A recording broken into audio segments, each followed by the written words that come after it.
What's happening to boys' brains and minds? So the big picture is that boys are failing to have the kinds of experiences that will toughen them, teach them skills, teach them virtues, and turn them into men. Boys' development is different from girls' development all around the world traditionally. Boys, generally, initiation rites involve more toughness demonstrations. And we can say this is terrible and patriarchal, but I actually think it's important.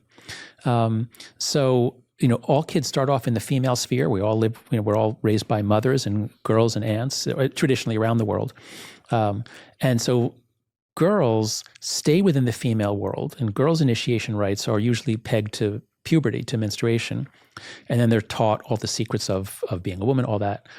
Boys have to make the transition from the women's world into the men's world. And less so today. I'm not saying it needs to be this way. I'm just saying it generally is to some extent.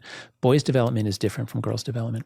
And boys, if you give them the easy way out all the time, many of them will take it, and then they don't grow, they don't toughen. And so I think what we're seeing now is a generation, Gen Z, born after 1996 and later, in which the girls are extraordinarily anxious and depressed, much more so than the boys. But the boys are extraordinarily undeveloped. Many people say they have no social skills. They don't look you in the eye.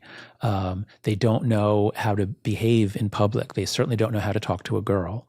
So I think we're seeing just a massive, massive blockage of development. And, Gen Z, the oldest, are 28. We'll see if they come out of it. But when the millennials were 28, they had already invented so many companies. They were inventing technologies. I mean, the millennials by 28, they were like, a meteor streaking across the sky. And Gen Z seems much more to be hunkered down, like, talking about their anxiety. So I'm not blaming them at all. It's not their fault. We deprive them of play.